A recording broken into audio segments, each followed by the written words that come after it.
পান্তা ভাতের পুষ্টিগুণ সম্পর্কে যা না জানলেই নয়।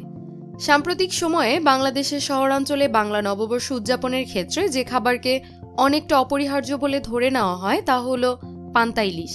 কিন্তু নববর্ষে ইলিশ মাছ খাওয়া কতটা জরুরি আর বাংলার ঐতিহ্যের সাথে তার সম্পর্কই বা কতটা, এমন প্রশ্ন এখন তুলছেন অনেকেই। তবে বাংলা নববর্ষ উদযাপনের সাথে পান্তা ভাত খাওয়ার সংশ্লিষ্টতার বিষয়টির ঐতিহাসিক এবং সাংস্কৃতিক ভিত্তি রয়েছে বলে দাবি করেন ঢাকা বিশ্ববিদ্যালয়ের বিশ্ব ধর্ম এবং সংস্কৃতি বিভাগের অধ্যাপক নিরঞ্জন অধিকারী। মিস্টার অধিকারী বলেন, রাখাল ছেলেরা বা মাঠে কৃষিকাজ করা কৃষকরা সাধারণ সময়েই সকালে পান্তা ভাত খেয়ে কাজ করতে যেত, আর নববর্ষের দিনে ভাতের পানি, যেটিকে আমানি বলা হতো, সেটি খেয়ে কাজে যেত তারা মনে করত এই আমানি বলকারক, এটি অনেকক্ষণ পেটে থাকে। এই আমানির ব্যাপারটা অনেক কাল থেকে গ্রাম বাংলার কৃষি সভ্যতার সাথে যুক্ত হয়ে গেছে। পান্তা ভাতের সাথে সাধারণত কাঁচামরিচ বা পেঁয়াজ খাওয়ার প্রচলন ছিল বলে জানান মিস্টার অধিকারী। এই চল শুরু হওয়ার কোনো নির্দিষ্ট সময় না থাকলেও কৃষিভিত্তিক সামন্তবাদী সমাজের প্রসার শুরু হওয়ার সাথেই এটি শুরু হয়, বলেন তিনি।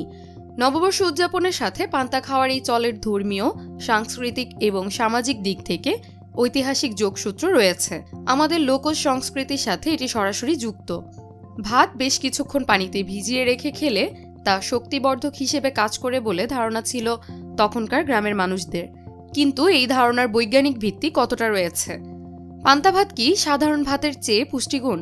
ঢাকা বিশ্ববিদ্যালয়ের পুষ্টিবিজ্ঞান বিভাগের অধ্যাপক নজরুল ইসলাম খান বলেন, পান্তা ভাত হলো এনার্জি গিভিং ফুড, অর্থাৎ শক্তিদায়ক খাবার। তবে এতে সাধারণ ভাতের চেয়ে খুব একটা বেশি পুষ্টিগুণ নেই। তবে ভাত পানিতে ভিজিয়ে রাখা হয় বলে এটি কিছুটা ফার্মেন্টেড হয়। এটি হজমে সুবিধা করে এবং গরমের দিনে এটি খেলে মানুষের আরামের ঘুম হয়।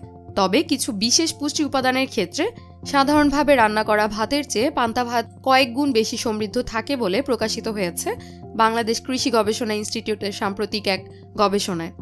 কৃষি গবেষণা ইনস্টিটিউটের পুষ্টি বিভাগের পরিচালক মনিরুল ইসলাম বিবিসিকে জানান, সাধারণ রান্না করা ভাতে মাইক্রোনিউট্রিয়েন্ট আবদ্ধ অবস্থায় থাকে যা শরীর শোষণ করতে পারে না।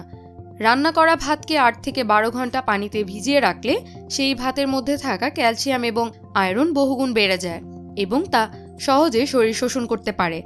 মিস্টার ইসলাম জানান, ক্ষেত্র বিশেষে এই ভাতের ক্যালসিয়াম ৩৫০ গুণ পর্যন্ত এবং আয়রন প্রায় ৬০ গুণ পর্যন্ত বাড়তে পারে। তবে পান্তা ভাতে ব্যবহার করা পানি জীবাণুমুক্ত হওয়ার বিষয়টিতে গুরুত্ব দেন মিস্টার ইসলাম।